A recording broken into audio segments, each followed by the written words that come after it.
Waebrania ile sura ya 12 mstari wa 14. Sasa hii ni rejea ya mwandishi wakati wa Agano Jipya, miaka mingi baada ya Yesu, lakini anachokisema hapa anakitoa katika simulizi ya kawaida tu miaka mingi huko Agano la Kale.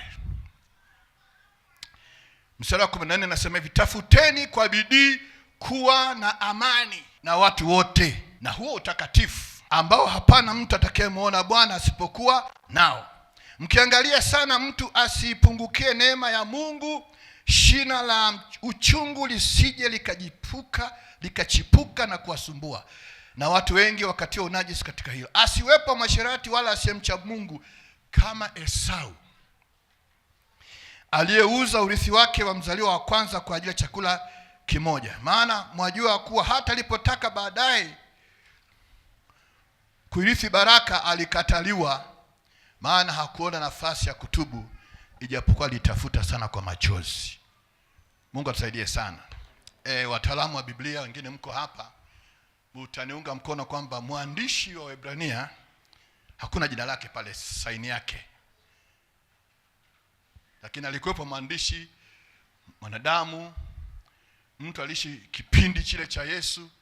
Maana kitabu kisingeingia katika orodha hii, kanuni hii, kama mwandishi hakuwa labda mwanafunzi wa mitume, ama hakuishi kipindi cha mitume ama kipindi cha Yesu.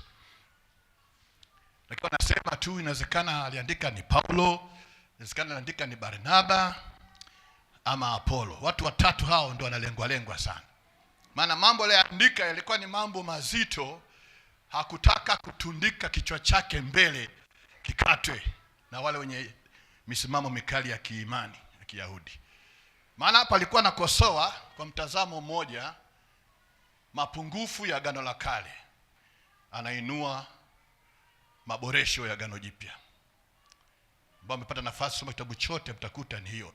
Kuna ulinganifu ama ulinganishaji mkubwa sana kati ya sheria na neema, kati ya ukuhani wa Musa na ukuhani wa Yesu, madhabahu zile, maandiko yale na vitu vingine vyote. Kwa hiyo alijificha, lakini alirejea kisa ambacho kipo katika Mwanzo 25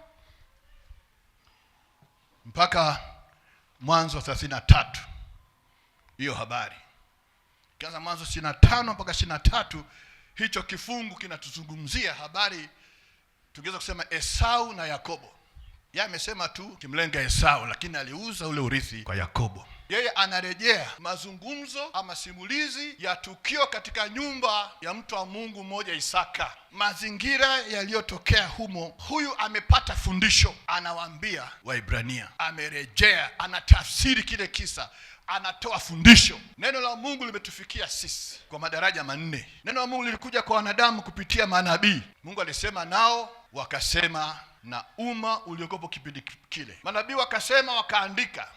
Yesu akaja, na mtakumbuka Yesu katika mafundisho yake yote alikuwa ananukuu, anafanya rejea. Musa aliandika habari zangu, simeandikwa kwamba kila neno thibitishwa na mashahidi wawili ama watatu kila wakati. Kwa hiyo Yesu akatohoa, akaweka msingi wa mafundisho yake kutoka ama fundisho la Mungu ambalo kama nabii, akatuachia fundisho la Kristo, ndio akalipata mitume wakaimarishwa, wakafahamu kupitia daraja la mafundisho ya Kristo aliyowapata kwa manabii Agano la Kale.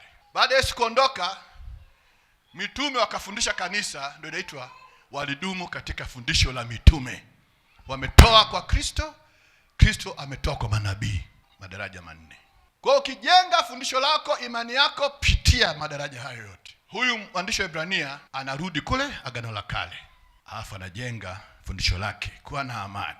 Sasa kichwa changu cha habari nimekiandika hivi: kutoka njaa ya kupata chakula hadi njaa ya kupata amani.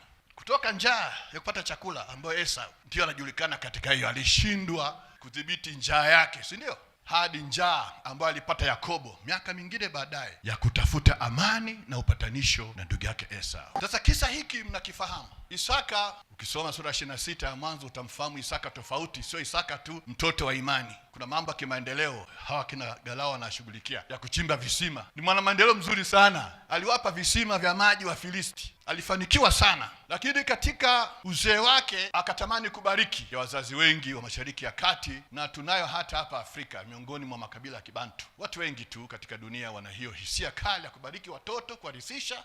Hajaondoka, akamwambia Esau mwindaji, bwana kanitafutie nyama huko, unitayarishie vizuri nile nikubariki. Si mnafahamu hicho kisa? Ndio nikasema mambo ya jikoni, mambo ya nyumbani, mambo ya tabia ya mtu yametupatia neno la Mungu. Biblia mtakukana iandika takatifu, mambo masafi, mapungufu ya mtu yaliandikwa, ukorofi wake uliandikwa. Mungu akuficha kitu, lakini humo tunapata mafundisho ya uzima. Mama akasikia akasema, mbaraka huu unaenda kwa nani? Kwa Esau. Mimi ningependa uende kwa nani? Kwa Yakobo. Wazazi wamegawana watoto wao upendo. Na hii kaenda nyuma. Siku moja Esau ametoka kuinda kule na njaa yake, akafika pale, zile kunde zimepikwa, zimewekwa bizari, kila kitu. Sasa ile njaa ya Esau akatamani ile chakula, si njaa imemchoma kali. Sasa nashangaa kwa nini Esau asingesema ngoja nikate nyama kidogo kabla sijamtarishia baba, nichome ya kwangu nile, ndipo nimwandalie baba. Hiyo akili haikuja. Yakaangalia dengu za ndugu yake, na huyu ndugu inaonekana muda mrefu alikuwa anatamani nafasi ambayo kaka yake anayo. Akaona huu ndio muda sasa wa kuchukua haki ya mzaliwa kwanza, kuchukua mbaraka. Huyu jamaa njaa imemshinda, akili imeenda,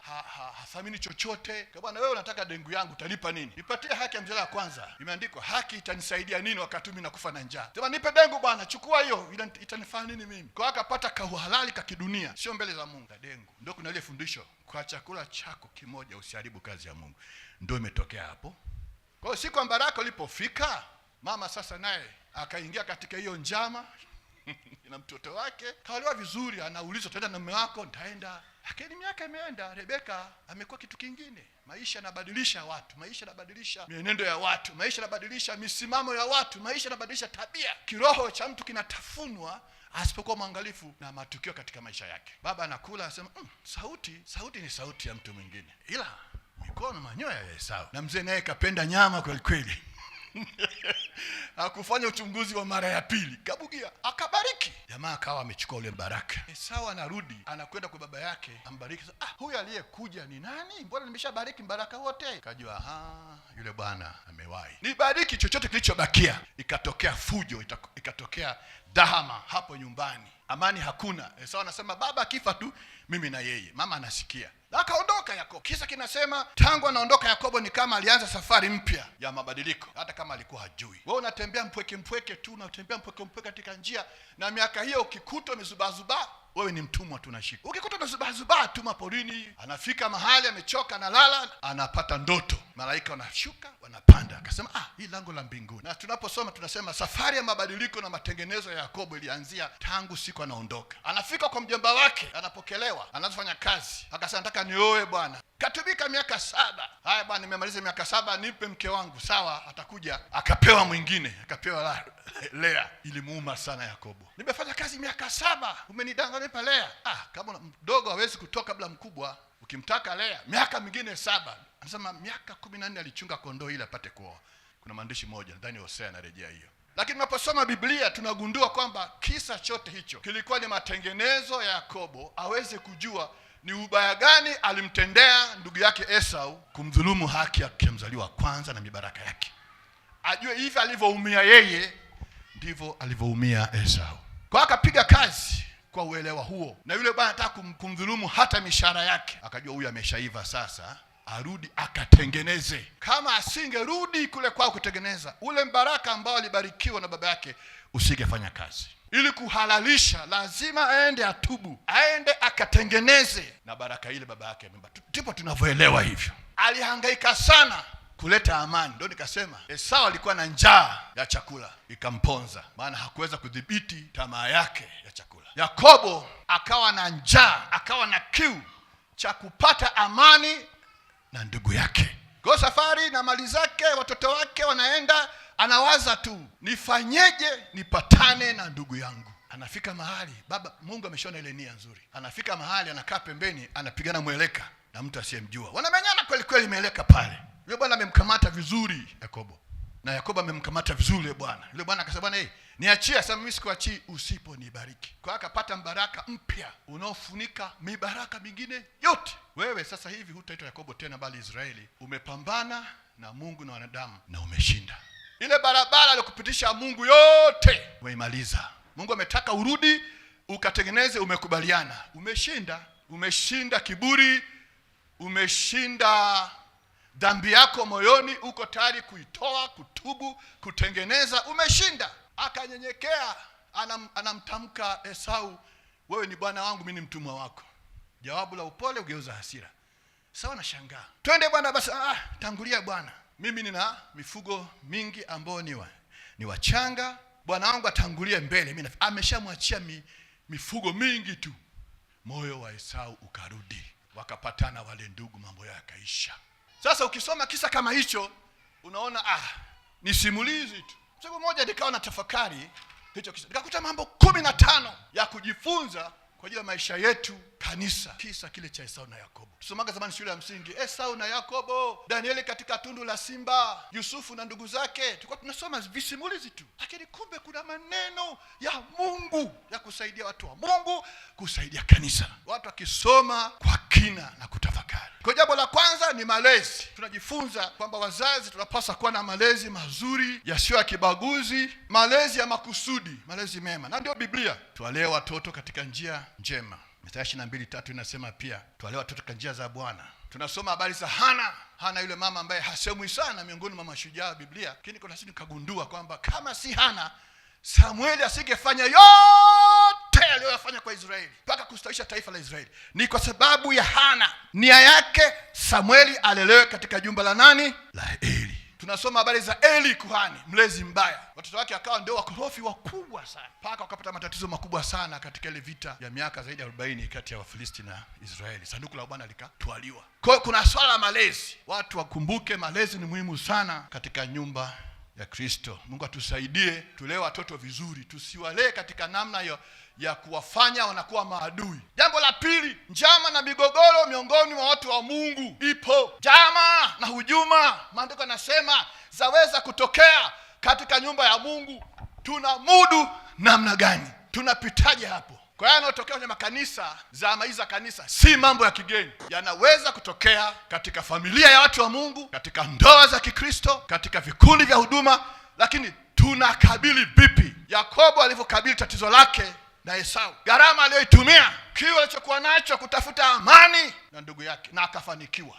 Usuluhisho wa matatizo namba 3. Jambo likitokea, tatizo likitokea, lazima watu wakae chini watafute suluhu. Hii Pasaka ilikuwa ni suluhu kati ya Mungu na wanadamu. Ndio ikampeleka Yesu msalabani kutafuta suluhu. Usuluhisho wa matatizo ni muhimu. Ya ndoa yakitokea, tuwe na njaa na kiu ya kutatua. Mungu akupe neema wewe mwenye akili nzuri za kiroho, kwa mstari wa mbele wa kushughulikia kutatua. Tunapozidi kukaa pamoja na kubarikiwa na Mungu, huduma zinapanda, chuki zinaanza hata miongoni mwa watumishi. Kumbe Mungu ametubariki, tumeendelea. Sasa zimeleta maneno, tunatengeneza bwana. Biblia inasema patana na mshtaki wako upesi. Kwa watu wa Mungu, kisa cha Esau na Yakobo kitufundishe. Kama vile mtu anakuwa na njaa kali ya chakula inamharibu, mtu awe na njaa kali ya kutafuta amani aipate. Atafute mapatano ayapate, atafute usuluhishi. Kisa kinatufundisha kiasi katika maisha ya Kikristo, kiasi. Kuridhika na kutosheka. Chakula kina baraka. Lakini chakula kinaweza kawa tanzi pia kama mtu hana kiasi. Esau alikosa kiasi, alitakiwa amudu njaa yake, mambo angekuwa ni mazuri. Kuna dhana mzaliwa wa kwanza, nisiguse hiyo, muhimu sana katika elimu ya Biblia na maisha ya Kristo, kufahamu heshima hii ambayo kanisa linaambiwa. Sisi ni kanisa la wazaliwa wa kwanza. Tujifunze kitu hapa kwa dharau na kutokujali kwa Esau, heshima ile. Kuna kitu tunaweza kujifunza hapa. Mabadiliko ya kiroho ya mtu ni muhimu sana mpaka Yesu anarudi. Jinsi ambavyo Yakobo alibadilishwa ni ajabu sana. Na ndivyo Mungu anataka kubadilisha kila mmoja wetu, siku hata siku. Tufanywe upya kila siku. Yale mapungufu yetu tunayaacha, madhaifu tunayaacha, tunafanywa upya siku hata siku tunapomwelekea Yesu Kristo na ujio wake. Mabadiliko yako makubwa sana, na kwenye Biblia kuna watu wengi ambao Mungu aliwabadilisha. Matokeo ya kukutana Mungu katika safari yako, unakutana na Mungu. Maliko huko sana, mtanitafuta na kuniona mkinitafuta kwa moyo wenu wote. Kukutana na Mungu. Usikae katika maisha, katika imani miaka mingi hujakutana na tukio la kimungu, unajua hili ni Mungu tu kafanya. Kwa Yakobo sasa yeye anarudi na masaibu yake hayo, maumivu yake hayo, anapiga mweleka. Ule mbaraka aliopewa ulitosha kufanya Yakobo aone Mungu, kwa makosa yangu yote amenisamehe na Mungu amenikubali, amenipa mbaraka mpya. Akasema nimeonana uso kwa uso na Mungu na nafsi yangu fanya nini? Imepona. Tunahitaji kukutana na Mungu mara kwa mara katika maisha yetu. Tukutane Mungu akitujibu katika matatizo yetu, katika majaribu yetu, akituokoa katika hatari nyingi, akitulinda. Tukutane na Mungu. Hayo matukio yanahuisha kiroho chetu siku hata siku. Na ule mbaraka aliopewa, mimi nimesema mbaraka mwingine mpya. Tunahitaji mara kwa mara tupate mbaraka mpya. Daudi aliwekewa mafuta mara 3. Ile mara ya kwanza aliwekewa mafuta na Samueli, si ndio? Mara ya pili akaitwa na wazee wa Israeli wakamwekea mafuta, wazee wa Yuda wakamwita kuweka mafuta. Mara ya 3 Yuda na Israeli wakamwekea mafuta. Tunahitaji mbaraka kila mara, mbaraka mpya wa kifamilia, mbaraka mpya kwenye huduma, mbaraka mpya kwenye biashara yako, mbaraka mpya kwenye kazi zako, mbaraka mpya katika mambo unayofanya. Yaani ule mbaraka wa mwaka 60, wa mwaka 80 hautoshi peke yake. Ukutane na Mungu ahuishe mibaraka ambayo alikuwa anaimarisha agano lililopita. Anaimarisha agano lililopita. Anaimarisha mpaka kwa Yesu akaimarisha mambo yote agano la kale. Anaboresha. Kwa Mungu atusaidie kwa kisa hiki. Maridhiano na upatanisho ni muhimu sana. Makosa yakifanyika, yamefanyika. Huwezi ukarudisha hali kabla ya makosa. Ili tuendelee mbele kwenye kanisa, tuendelee mbele kwenye familia, tuendelee mbele kwenye timu ya kazi ya Mungu, tuendelee mbele kwenye huduma, ni maridhiano, mapatano, upatanisho. Mungu angetufuta, lakini Mungu akasema kanipatanishe na watu wangu. Ninawapenda upendo mkubwa.